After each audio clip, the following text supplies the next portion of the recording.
All right, my name is Dr. Kelton Edmonds. I am the education coordinator here at the Westmoreland Historical Society. We'd like to both welcome you all out this evening, and we'd like to thank you as well. As a side note, when this is over with, we have refreshments here because we have our official open house going on right now, so please take part in that. But other than that, well,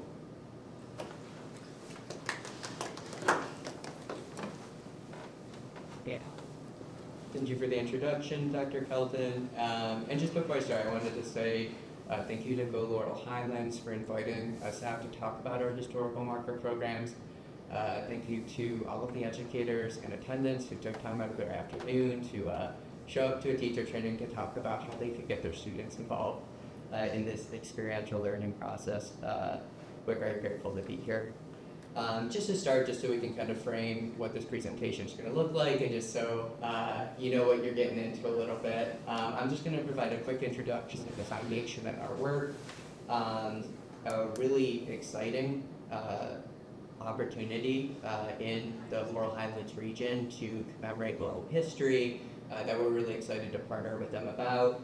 And then I'm going to talk a little bit more in depth about our educational initiatives at the William G Pomeroy Foundation and how, as we look to connect communities and give them a space to tell their communities' histories, how they can get students involved in that process, and offer an experiential learning experience that gets students involved in accessing primary sources, learning about writing a grant.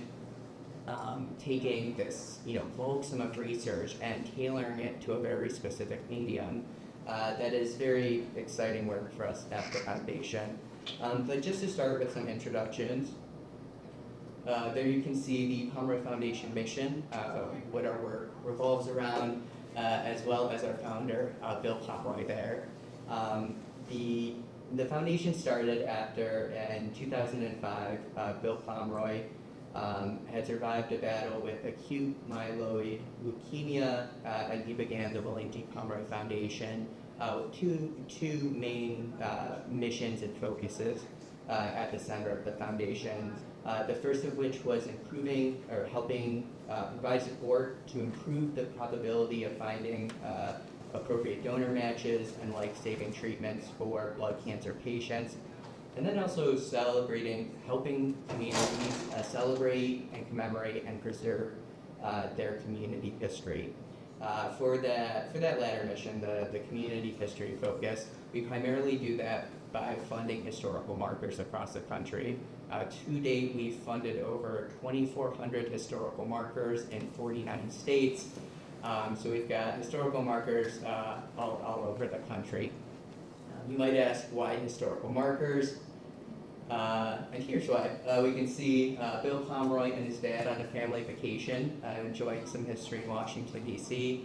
Then also Bill's father, who was a traveling salesman, who often brought Bill with him, reading a historical marker there. So Bill has always had an appreciation for local history and for supporting communities telling those stories.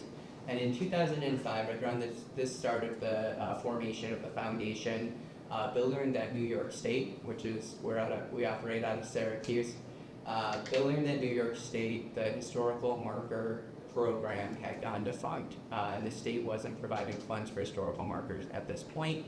And that really serves as the impetus of our historical marker grant program and providing grant funding for historical markers across the country.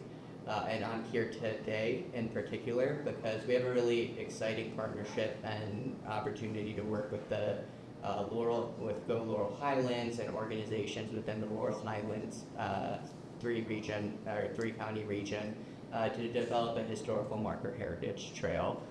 This will help connect the vast history in this region and tell it in a very public-facing way with historical markers that will be funded by the Pomeroy Foundation across our signature programs. I will include mention on the marker itself, tying it to the Laurel Highlands Heritage Trail. So that's why we're here over the next 2 days to bring folks up to date about this really exciting opportunity. And then we're here tonight to talk a little bit about the educational initiatives the foundation is involved with and getting student age learners involved in the historical marker application process. And when we introduce this to students, when we introduce this to teachers, I like to start with this marker. This reads Seward Park, dedicated November 15th, 1888, on land given to city by Seward family. Bronze statue depicts William H. Seward delivering the higher law speech to Senate. So what you can't see in this close-up of the marker is behind it. There's what's described. There's a statue. There's a nice little park in Auburn. In the opposite direction is a historic house museum, the Seward Museum. This marker means a lot to me. When I started working at the William G Pomeroy Foundation, I started as a research historian there, so my job was working with applicants, reviewing their applications, making sure everything that was included on the marker was proven by primary sources, that there was a land permission letter in place, all of those things I'll talk to you about when you're actually pulling together an application. But like I mentioned earlier, we review markers from all over the country. As luck would have it, the very first marker I reviewed at the Pomeroy Foundation was for Seward Park, and before I started at the foundation, I had worked at the Seward House Museum as the educational coordinator. So it's just this really interesting, exciting connection between these two places, that one of which I was very excited to be involved in this, new component of my professional journey, and then one that I remember very fondly while working there as the educational coordinator there. And it just tied together these, interesting parts of my life that, both of which have been very rewarding. And that same experience is what we want to provide students with the opportunity to connect to. The students who are involved in a historical marker application, there's that pride of place. They'll be learning about their community's history. It's going to give them a voice in interpreting that history and making sure the public engages with it. And particularly when we're looking at historical markers in the context of the semi-quincentennial, there's a possibility that on the 300th anniversary of the United States, students who work on these historical markers will be bringing their children, their grandchildren to these historical markers that they were involved in, getting put up in their communities. So again, it's that pride of place, that connecting to, your community, the area that you grew up in, and then also, whenever you visit that in the future, tying it to, again, that pride of place, that historical marker can really help promote. Here you can see an example of that, a student-led organization in Arlington, New York, who has applied for, I think, 6 markers at this point successfully. This one's for a National Register marker commemorating this property as being listed on the National Register of Historic Places. But these students have worked for historical marker applications for a famous baseball player in their community, a turnpike. There's a kind of infamous director who grew up not far from their school, who they did a historical marker for and his career. So there's a lot of opportunities to get students, excited and involved in commemorating their community's history. And then beyond that pride of place, these are some of the benefits that students can walk away with, some of the learning experiences that they're involved with as they compile together an application for a historical marker. It provides an introduction to civic literacy, public history, and already, as I mentioned, power of place. And working with that very particular medium, you can see one of our historical markers there for the media conferences. It has students access, compile research, they're engaged with primary sources, but then they have to figure out how to take that research, how to become experts in a subject, and then, fit it to a very limited medium like a historical marker that can only include so much text. So students get to really kind of think about not only, how do you, the learning process, how do they engage with research, but then how do they connect the public with it, which is a really valuable skill that is transferable beyond history. As I mentioned, it gives them the opportunity to conduct historical research that is grounded in primary source analysis, interrogating primary sources, making sure that anything that's included on a historical marker has been verified and proven definitively with a primary source. Then it gives them the experience of submitting a grant application. planning a commemoration, getting the community excited about this historical marker, connecting with other stakeholders, thinking about, turning a historical marker into a capstone experience that celebrates their hard work. And then, as I mentioned earlier, it leaves a visible impact on their community that, as they set out, for whether it's for a career, whether it's for a college, whether they stay in the community where the historical marker is, whether they move, whenever they're visiting back home, whenever they're heading to work and they drive past it, they get to have that sense of pride that they were involved in telling that story. And that's really powerful. So we offer a number of signature marker programs that will be available through the Laurel Highlands Heritage Program, Heritage Trail. Those include Hungry for History, so that commemorates local recipes, regional dishes that have a tie to the community. One of our first markers for that program that was funded by the board was the salt potato in Syracuse. But we actually recently worked with a school group in Broome County, southern tier of New York, for a historical marker for a speedy, which is like marinated chicken, kind of like a sandwich. And those students they were successful in their application, did excellent research, really thought about the way to frame that on the historical marker. And then that historical marker was unveiled at Speedy Fest, which brings 100,000 people to Broome County during the weekend, and their work was part of the press release talking about what was happening during that event. So that was really cool to see the students, their work, get celebrated at this festival. We have a program dedicated to local legends and folklore, legends and lore, in which we partner not only with the applicants but also professional folklorists to make sure that everything included on the marker qualifies as folklore. But that commemorates legends and folklore in a community. From conversations with Don, I know this region has some connections with Johnny Appleseed, so that seems like it would be a great legends and lore marker. National Register, which commemorates structures that are, whether it's a historic district, whether it's publicly accessible, but that's listed on the National Register of Historic Places. Hometown Heritage, which is kind of the one we'll be focusing on tonight, so I'll skip over that, which is very similar to our New York State Historical Marker Program. And then lastly, Historic Transportation, so commemorating methods of transportation pre-1945. And all of those will be available to your students, to applicants, through the Laurel Highlands Heritage Trail. But here we have an example of the Hometown Heritage Marker. So this is really thematically broad historical marker program that commemorates places, things, or events that are historically significant to the large community and beyond. You can see an example of what that marker looks like. So it's got hometown heritage in the top emblem there. It's got the outline of the state, and this is a marker in Pennsylvania.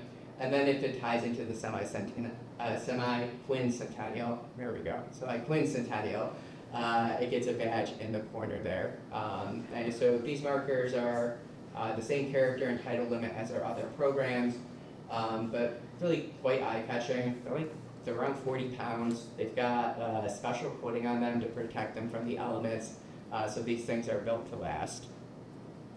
And we've worked with student groups through this program before. Here you can see students at the Frankton, Indiana History Club presenting to a gathering during their Heritage Days festival for a historical marker that they submitted an application for Mayberry, who was a World War I Red Cross nurse who ended up passing away while in France. So these students conducted their primary source research, they contacted the property owner and got a land permission letter, and they successfully submitted an application that led to this historical marker, a grant for this historical marker being funded. So if this is something that interests you, if you want to get your students involved in a project like this, just to get started, first thing I'd recommend is reach out to me. You can see my email on the slides there. That's zach@wgpfoundation.org to discuss the proposed historical marker application. We really want to set your students up for success here. So like any grant program, there are certain guidelines, there's things to consider. If you reach out to me and we can have a discussion and we can look at the proposed site, maybe you're interested in having your students submit an application for all of those benefits that I mentioned earlier, but you can't think of a specific site in your community, I can make some recommendations. Maybe abandoned cemeteries, which tend to be easy to get a land permission letter for, and teachers can really figure out different ways to tell the story of the community through interpreting that on a historical marker. Again, we want to set you up for success, so if you reach out to me, I'll be able to provide some thoughts. We can have a discussion, and normally this is a quick Zoom meeting or a quick phone call. We can really kind of set you up for success as you start pulling together your application. The other thing you want to do is work with your students to select a site, a subject, an individual who they'd be interested in learning more about. And that's why it's so important to connect with good teachers like those in attendance or those who are watching this video. You know your students, you know what's going to get them excited, you know what's going to get them engaged in this process where they're conducting research, where they're becoming experts to the point that they'll be helping their community tell this story. And you want to make sure to identify something that your students are going to be excited about, because these types of projects can grow. It starts out with a historical marker, but then it becomes a podcast, or then it becomes a video. There's a lot of additional storytelling you can do after the historical marker the grant is funded. And then the next thing you want to consider is who owns the property where the marker will be going. Once you've identified a potential site, a subject, whoever owns the property where you think the historical marker will be going, I would reach out to them, because you'll need a land permission letter granting permission to install the marker if approved. So at that point, you will be able to pull together a letter of intent, or rather, your students will be able to pull together a letter of intent, which is really just kind of a basic what's being commemorated, a potential inscription, and what primary sources you're going to use to prove the information on the marker. Although it's not a Google form, I describe our letter of intent as a Google form, in that it's very easy to use. It's through our grant portal. And again, it's just on our end, it's making sure that if the proposed subject doesn't meet the qualifications or guidelines of the program, we can let you know at that point before you start doing the heavy lifting of the research. After the LOI is approved, applications, you'll have access to the application portal, and you'll need to include proposed installation location, proposed inscription for the marker, copies of the primary source document supporting everything that's on the proposed text of the marker, and then lastly a letter from the landowner granting permission for the marker to be installed. It's that application process where students really get involved in the research and kind of building up the case for the historical marker that they're going to be submitting an application for. When you're looking at selecting a site and when your students are trying to identify where makes most sense for the historical marker, first thing you want to consider is the connection to the subject. If it's going at a historic house where the individual lived, you'll probably want to include that on the marker. But if you're really looking at commemorating the individual's impact and connection with the community, then maybe you look at a public space, and that's something certainly we can help you with. We want to make sure that the marker is visible, that it's accessible, that it's safe, and if someone wants to get out of their car after driving by and go and read it, that they're able to do so safely. Like I mentioned earlier, figuring out who owns the land earlier on is definitely recommended, just because that could potentially be a barrier. And if there's a specific site that won't grant the land permission letter, we can sometimes offer some other sites you might look at that make sense with the story that's being told. And then just last thing to consider, so if the structure no longer exists, the application for that specific building would not be successful. So you don't want to have your students working on an application for the site where a structure once stood. we're looking to commemorate things with historical markers that are still visible and still extant. And then that's, once you get those things in place, that's really kind of where the fun part of the application comes into play, and that's gathering the primary sources. For everything that goes on our inscriptions, we need primary source verifications, just because that's, evidence-wise as close as we can get to the past. Whenever we introduce, the historical marker application process to students, I describe it like a game of telephone. Each time that a source is interpreted, it changes a little bit. It's like that game of telephone you play in elementary, and that clicks with students. They start to realize why they want to find a primary source to prove what's going on the marker. We are in a pretty good moment to be a researcher because so many primary sources have been digitized. And that's one of those things that, if there's a specific subject your students are interested in commemorating, during that initial meeting, we can normally offer some suggestions with where they might find primary sources to engage with, or what local sites they might be interested in finding. But the primary source research, that's really kind of the bulk of the application and really the exciting part. What can be very tricky, despite the fact that it wouldn't seem so initially, can be writing the inscription. So each of our historical markers have title lines of 15 characters. Each historical marker has 5 body lines. Each can have 27 characters, including spaces and punctuation. Don't stress over the inscription. I would say we help most of our applicants work on the wording. Just offer suggestions. It's a bit like writing poetry. It's very specific, and we can help with that. I will also say we have the slightest wiggle room on 15 characters and 27 characters. I regret that because this is recorded, but depending on if there's an I in a line, if there's a period, again, the reviewer who's working on you throughout the process sometimes you can squeeze an extra character or 2 out of there if you need it to tell the story completely. But again, it is a very limited medium. I used to describe it as it was like writing a tweet.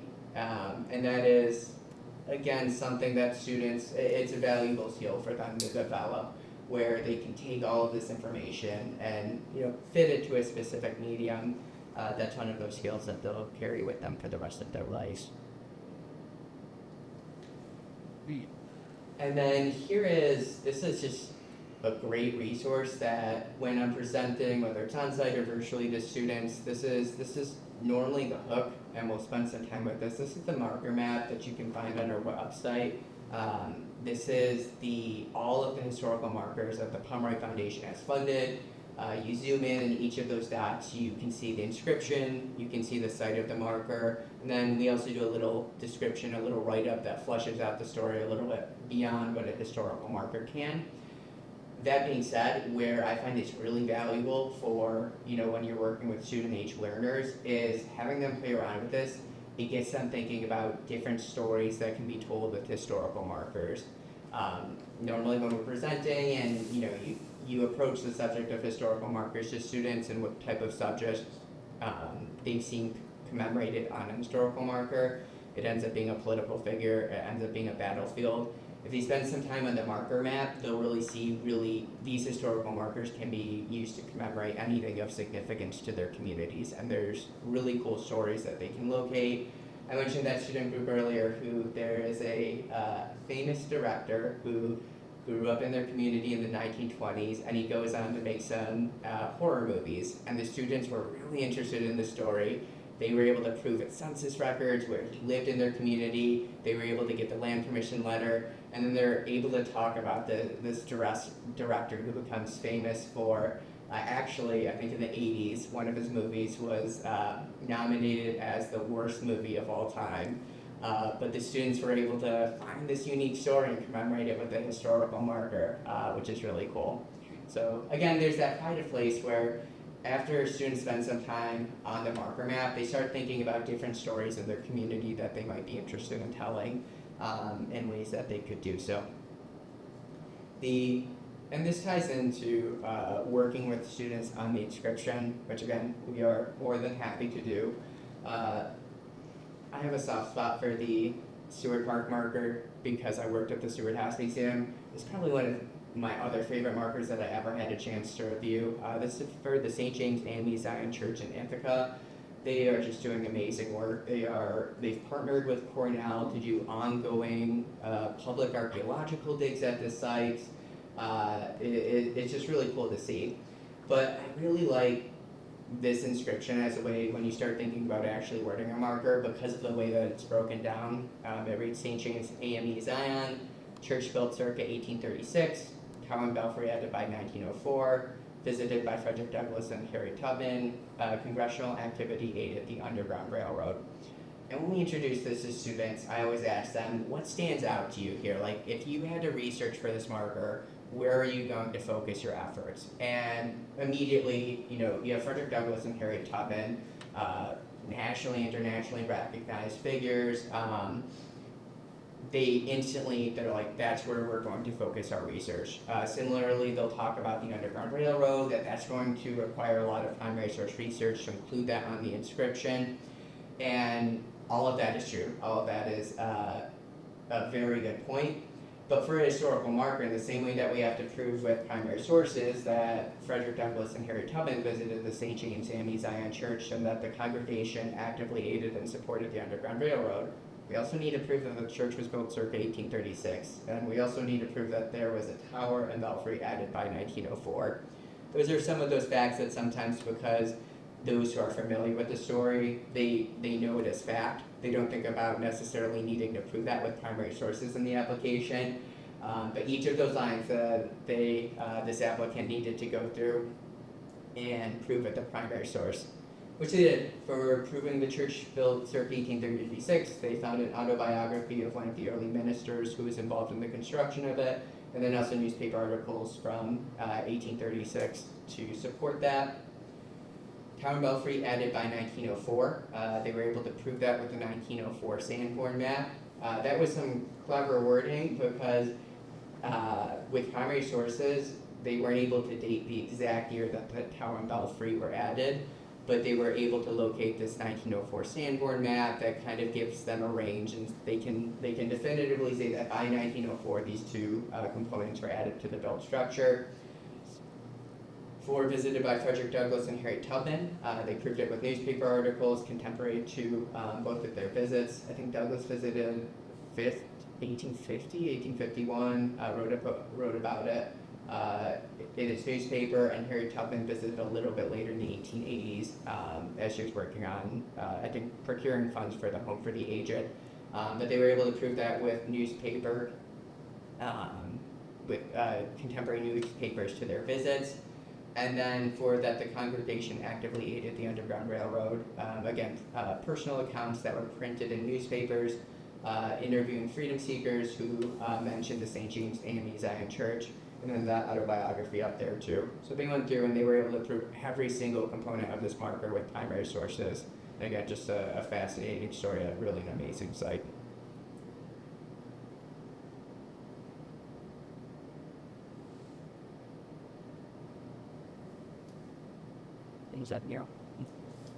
And after students submit this application, the project outcomes, again, what they'll walk away with from television and newspaper coverage to dedication ceremonies.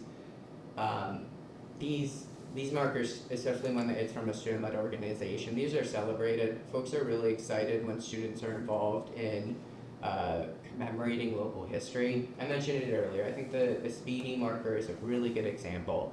I remember I was working with the teacher. We're kind of doing like a shared teaching, co-teaching model, and talking a little bit about the application, what they'll need to do to successfully receive a historical marker. And for students, those are things that when you're presenting to them, it feels a little bit like you're giving them an assignment. As we were doing that, the teacher and I had talked, and he was able to pull up on the computer screen information about the upcoming Speedy Fest. And at that point, I asked, how many folks are going to visit Broome County for Speedy Fest? And in front of the students, he was able to scroll down and highlight there were 100,000 people who could potentially see their markers. that was one of those things that started to click with the students, where it went from just a project that they were involved in their class to an impact that they were going to have on their community. So the project outcomes really kind of lends itself to next steps. Students can schedule a dedication and give remarks. Again, once local newspapers find out that students are working on a historical marker, they tend to want to do interviews. They want to draw attention to that. There's a lot of excitement there. And then teachers can keep developing these projects. The historical marker doesn't need to be a capstone. I describe it as it's a hook to history. It provides the basic information, and then from there, students to develop a YouTube channel about it. They could do a podcast. They could take this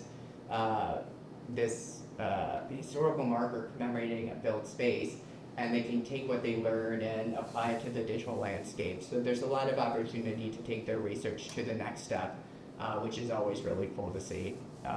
And it doesn't have to be that technical. We'll see examples of someone submits an application for a cemetery.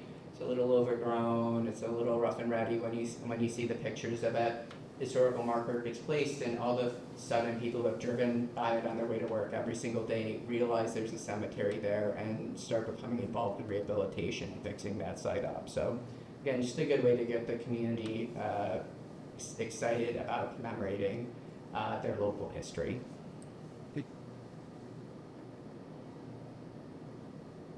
And last thing I've got before I open it up to Q&A, just some things to keep in mind. As the application moves forward, you'll be working with the research historian.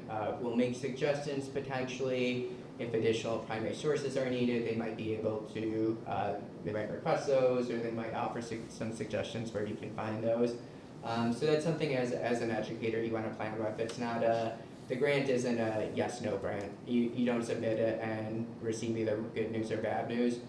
We work with you. Again, we want to set you up for success. So it's something throughout the process you might be hearing from a researcher who's conducting the review and making sure that everything on that marker is proven in fact. That being said, if during the our initial meeting where we talk a little bit about the project, if you're interested in having me provide ongoing feedback or checking in virtually, working with your students, I'm more than happy to do that. That way, by the time the application is submitted, it's kind of had an early review throughout the process. We really want to make sure this is a good experience for your students, where they walk away feeling successful and proud of the work that they've done. So we're happy to support any way we can. Once the order form is received, it takes around 2 to 4 months for the foundry to complete the order. So that is just something, if you want students involved in an unveiling, just something to keep in the back of your mind timing-wise. Good news is Hometown Heritage is rolling applications, so there's no deadline you have to worry about. We accept those applications all year. So if you're worried about testing in April and May and you want to save this towards the end of the year, that's an option. Or if you're looking for something to do before holiday break, that's an option as well. And then lastly, April 25th, 2025 is National Historical Marker Day. It is the last Friday of every April, and it's a celebration to get folks out there cleaning historical markers in their community and drawing attention to those. So if that's something, if your students are looking to, get some volunteer hours for seal of civic readiness, or just some volunteer hours, that's a really good opportunity for them to do that and have an impact on the community. With that, I am happy to answer any questions. If you want to brainstorm potential sites, I'm happy to do that, but I really appreciate everyone turning out to this, and hopefully we'll be working on some historical marker applications together soon. Thank you. Thank you.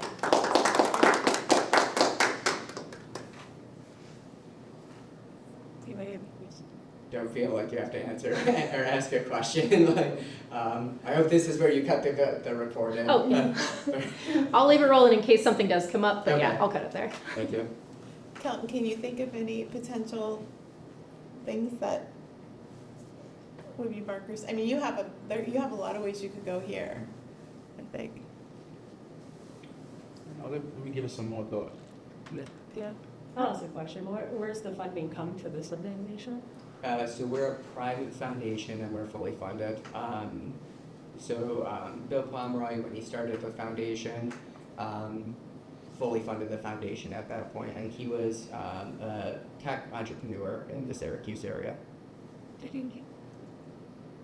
I'm not a teacher, maybe I missed it, but what age range do you recommend this for?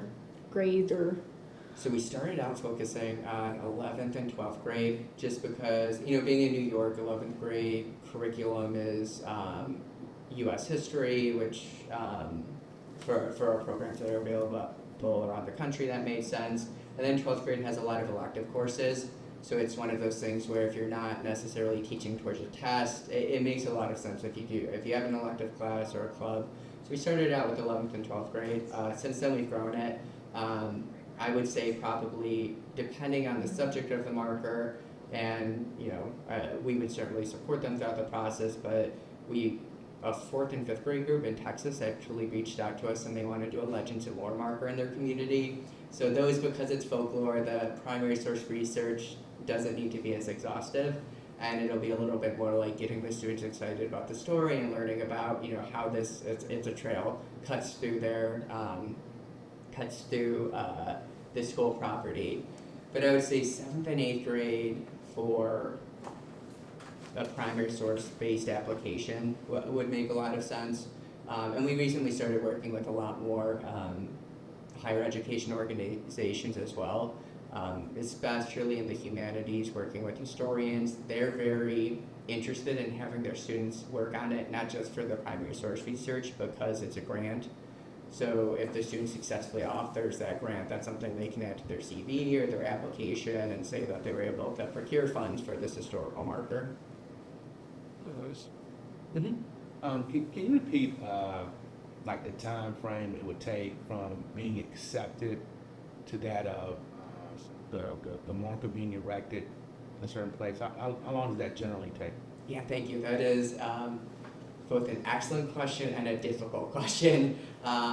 So for the student, for a student-led application, I normally, after we have that initial conversation over Zoom or in person, whatever makes sense, once the students are kind of presented to the project, the teacher has at that point normally done a little bit of the legwork with the land permission letter. Mm-hmm. So the research, most of the teachers we work with, I'd say that they plan on doing the research, working on the inscription, figuring out how they're going to word the application for about a week to 2 weeks in the actual class, having students work on the project. Once it's submitted, we get to those applications pretty quickly. So I would say once the application is submitted, they should be getting a final, it'll be presented to the board hopefully within a month, unless there's a major change that they need to make to the application or something's noted. Again, when we're working with student-led organizations, I'm happy to provide feedback throughout the process so that by the time they submit the application, it's a little bit expedited. But I'd say from that initial meeting to being considered and approved by the board, you're looking at about a month and a week. Okay. And then from the foundry, it normally takes 2 to 4 months now. So it takes between 2 to 4 months to be produced at the foundry. Okay, because I was thinking about the academic calendar. Yep. In terms of, I'm Johnny Edmonds. It's probably better if the momentum begins in the fall, Mm-hmm. and that way, while I'm still in 8th grade, 9th grade, 10th grade, I can see it, come to fruition under the same teacher, that same momentum. So, versus me doing it late spring, summer break, I'm in another grade. But okay. No, that's an excellent point, and that's something I think that starting in early fall, it's kind of nice because it does set you up for the unveiling at the end of the year. Okay. Yep.